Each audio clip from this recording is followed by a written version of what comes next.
अस्सलाम वालेकुम जी trainees.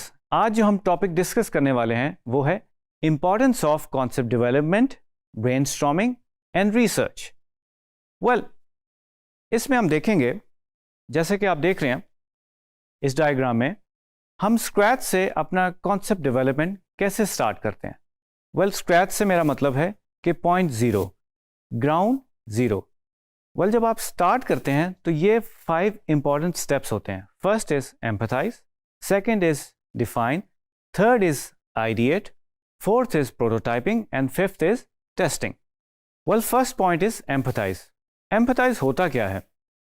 Empathise basically हम अपने आप को दूसरों की जगह पे रख के सोचते हैं और परखते हैं। उस प्रोसेस में बेसिकली आप उनसे इंफॉर्मेशन और डेटा कलेक्ट करते हैं। लेट्स से हमारे सामने एक एग्जांपल है, हमें किसी रिमोट एरिया में कोई स्कूल बनाना है और उसमें गवर्नमेंट भी इन्वॉल्व है, उसमें लोकल्स भी इन्वॉल्व हैं, स्टूडेंट्स इन्वॉल्व हैं, उनके पेरेंट्स इन्वॉल्व हैं, टीचर्स इन्वॉल्व हैं। हम बेसिकली उनसे एम्पैथाइज करेंगे। और कैसे करेंगे? हम बेसिकली उनको इंटरव्यू करेंगे। उनको आप कोई क्वेश्चनर भी बना के दे सकते हैं, कुछ सेट क्वेश्चंस बना के आप उनको दे सकते हैं जिसके वो आंसर्स कर रहे होंगे। गवर्नमेंट लेवल पे आप जाके लोगों को इंटरव्यू कर सकते हैं कि उसके लॉजिस्टिक्स क्या होंगी, क्या चीज़ें होंगी, क्या प्रॉब्लम्स होंगी, क्या चैलेंजेस होंगे। ये सारी इंफॉर्मेशन बेसिकली आप इकट्ठी करते हैं और उसकी इनसाइट्स बनाते हैं। Then we move to our second step which is define. Well, जैसे कि आप देख सकते हैं कि डिफाइन की स्टेज के ऊपर बेसिकली ग्राफिक डिज़ाइनर्स जो है वो डेटा और इन्फॉर्मेशन को प्रोसेस करना शुरू कर देता है और डेटा को फॉर्मुलाइज करना शुरू कर देता है और उसको प्रोसेस करता है। वेल, इसके अंदर बेसिकली आप डिफाइन करते हैं कि आपके क्लाइंट और यूज़र की नीड्स क्या हैं, उसको चैलेंजेस क्या हैं, उसको प्रॉब्लम्स क्या हैं। देन उसकी बेसिस पे आप इनसाइट्स बना लेते हैं। वेल, आपके पास थोड़ा सा फिल्टर होके इंफॉर्मेशन रेडी हो जाती है। देन थर्ड स्टेप आता है which is called ideate. Ideate एक बहुत ही इंपॉर्टेंट स्टेज है। इस स्टेज के ऊपर बेसिकली आप आइडियाज़ और कॉन्सेप्ट्स डेवलप करना शुरू कर देते हो और उसके फिर सॉल्यूशंस निकालना शुरू कर देते हो। और उन सॉल्यूशंस में आप एक और प्रोसेस करते हैं जिसे हम कहते हैं ब्रेनस्टॉर्मिंग। ब्रेनस्टॉर्मिंग जो है वो आप इंडिविजुअली भी कर सकते हैं और ग्रुप्स में भी कर सकते हैं। वेल, ब्रेनस्टॉर्म को हम अगर डिफाइन करें तो उसके 3 स्टेप्स हैं। वन इज़ डिज़ाइन फिलॉसफी, जिसमें आप आइडियाज़ क्रिएट करते हो। सेकंड इज़ टेक्नोलॉजी, जिसमें आप टूल्स और सॉफ्टवेयर्स की मदद लेते हैं। थर्ड इज़ सॉल्यूशंस, जिसमें आप बेसिकली एग्जीक्यूशन की तरफ चले जाते हैं। वेल, इसके बाद जब आप सॉल्यूशंस ले आते हैं, आप फोर्थ स्टेप की तरफ जाते हैं जिसे हम कहते हैं प्रोटोटाइपिंग। प्रोटोटाइपिंग बेसिकली एक स्ट्रक्चर और लेआउट और स्ट्रेटजी होती है। यह आप शेयर करते हो बेसिकली इंटरनली और एक्सटर्नली भी। इंटरनली से मुराद ये है कि जिस तरह आप डिज़ाइन टीम में काम करें तो आप अपने कोलीग्स वगैरह और अपने फ्रेंड्स के साथ शेयर कर सकते हैं, राइट। और उस फीडबैक की बेसिस के ऊपर आप नेक्स्ट स्टेप के ऊपर चले जाते हैं जिसे कहते हैं टेस्टिंग। हम इसे यूज़र टेस्टिंग भी कह सकते हैं। आप एक्चुअली अपना डिज़ाइन एक्चुअली उन पे टेस्ट कर सकते हैं। अब ये डिज़ाइन किसी भी फॉर्म में हो सकता है। ये प्रिंट फॉर्म में हो सकता है, ये एनिमेटेड फॉर्म में हो सकता है, ये वीडियो फॉर्म में हो सकता है। इसकी बहुत सारी शक्लें हो सकती हैं। वेल, टेस्टिंग के लेवल पे क्लाइंट या यूज़र अपनी फीडबैक देता है और ये डिज़ाइनर को हेल्प करता है कि वो फाइनली उसकी लुक एंड फील क्या रखे और उसमें अगर उसने कोई गलतियाँ कोताहियाँ की हुई हैं तो वो उसको रेक्टिफाई कर लेता है। तो वेल जनाब, ये है कॉन्सेप्ट डेवलपमेंट का एक प्रोसेस। तो जनाब आगे बढ़ते हैं और बात करते हैं ब्रेनस्टॉर्मिंग के। वेल, ब्रेनस्टॉर्मिंग है क्या चीज़? Well, brainstorming is a creative process to generate ideas and come up with solution for problems. Well, थोड़ा सा हम और की पॉइंट्स डिस्कस करेंगे कि सबसे पहले इसमें भी लेवल आते हैं कि हम रिसर्च करते हैं टॉपिक की, फिर हम बात करते हैं कि ब्रेनस्टॉर्म की टेक्निक्स क्या हैं, हम माइंड मैपिंग करेंगे और एक छोटा सा डेमो करेंगे कि अगर मैंने कोई काम या प्रोजेक्ट करना हो तो मेरा ब्रेनस्टॉर्म प्रोसेस क्या होता है। वेल, सबसे पहले बात कर लेते हैं कि आप रिसर्च कैसे करते हैं टॉपिक की। टॉपिक की रिसर्च करने के लिए आपकी डोमेन नॉलेज होनी चाहिए और आपको अपने टॉपिक पे मुकम्मल अबूर हासिल होना चाहिए। आप स्टार्ट करना शुरू करते हैं रिसर्च, आप अपने कंपेटिटर्स को देखना शुरू करते हैं। लेट्स से एक कॉफ़ी का पोस्टर बनाना है, तो आप अपनी कॉफ़ी के डिफरेंट ब्रांड्स को रिसर्च करना शुरू करते हैं, उनको देखना शुरू करते हैं। देन उसी डोमेन में रहते हुए आप इमेजेस या विजुअल्स देखना शुरू करते हैं और उसमें आप पॉइंट्स बनाते हैं कि इस पोस्टर या इस इमेज में ऐसी क्या चीज़ें हैं जो कि इफ़ेक्टिव हैं और अपना मैसेज पहुंचा रही हैं। इसके अलावा आप ऑनलाइन इंटरनेट पे जाकर किताबें भी पढ़ सकते हैं जो कि PDF फॉर्म में हो सकती हैं, इवन फिज़िकल भी हो सकती हैं, आप ऑफलाइन अगर करना चाह रहे हैं।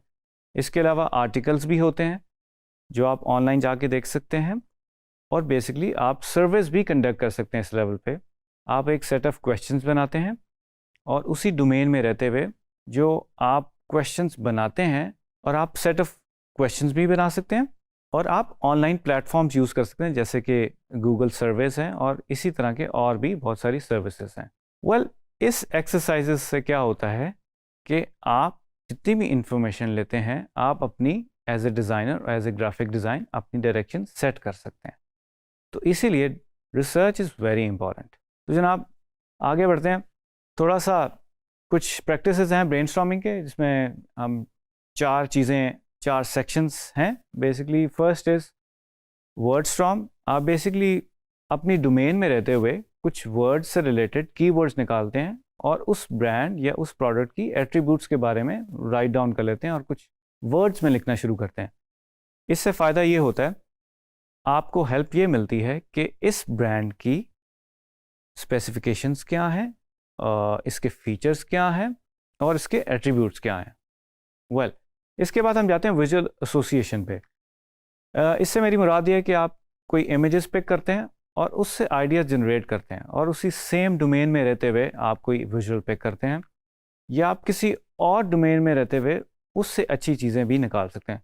लेट्स से एक बड़ा मशहूर ब्रांड है बेवरेज का जिससे रेड कलर एसोसिएटेड है, तो अगर वो रेड कलर निकल जाए तो शायद हम उसको उससे एसोसिएट ना कर पाएँ क्योंकि वो एक हमें विजुअल मैसेज दे रहा है।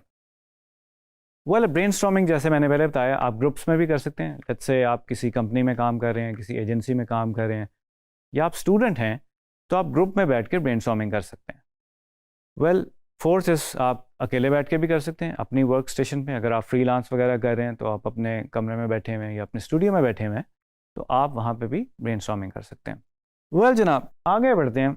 बहुत ही इंपॉर्टेंट चीज़ आ जाती है माइंड मैपिंग रिसर्च के बाद। What is mind mapping? Mind mapping is a web of information that connects your idea with each other to generate ideas.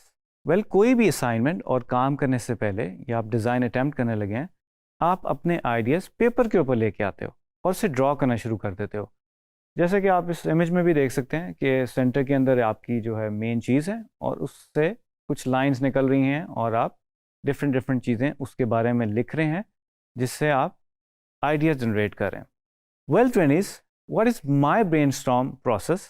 मैंने जब भी कोई चीज़ डिज़ाइन करनी हो, लेट्स से मैंने एक कॉफ़ी शॉप का पोस्टर डिज़ाइन करना है, तो मैं क्या करूँगा? जैसा कि आप देख रहे हैं इमेज में, सबसे पहले मैं सेंटर के अंदर अपना रखूँगा कि I have to make a poster for a coffee shop. Then मैं प्रॉब्लम्स में चला जाऊँगा कि इसकी प्रॉब्लम्स क्या हैं। हो सकता है वो कॉफ़ी बहुत एक्सपेंसिव हो लेकिन हम जिस चीज़ को एनहांस करना चाह रहे हैं वो उसका टेस्ट हो, टेस्ट की रिचनेस हो, उसको बेसिकली हम अपनी विजुअल लैंग्वेज में लेकर आएँ। देन उसके साथ चैलेंजेस क्या जुड़े हैं।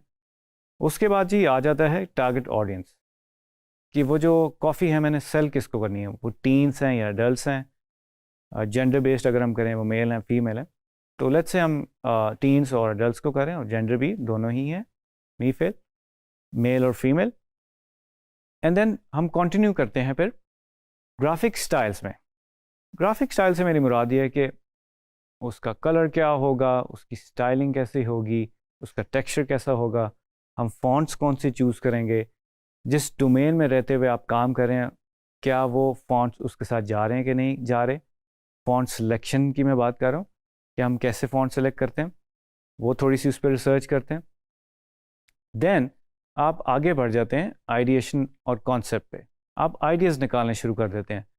लेट्स से ये जो मैं पोस्टर बनाना चाह रहा हूँ कॉफ़ी शॉप के लिए, जो मेरा आइडिया है उसको सपोर्ट करने के लिए हो सकता है मैं इलस्ट्रेशन बेस्ड कोई काम करूँ जो कि मेरी आइडिया को सपोर्ट करे। ये भी हो सकता है कि शायद मेरा आइडिया इलस्ट्रेशन को सपोर्ट ना कर रहा हो, then I have to take up the photography.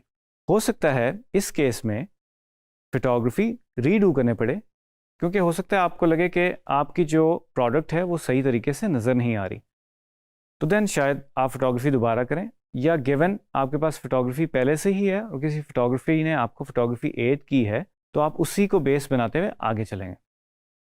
Well, इस सारे प्रोसेस में एंड में आ जाता है कंटेंट, कि आप उसके ऊपर मैसेज क्या देना चाह रहे हैं।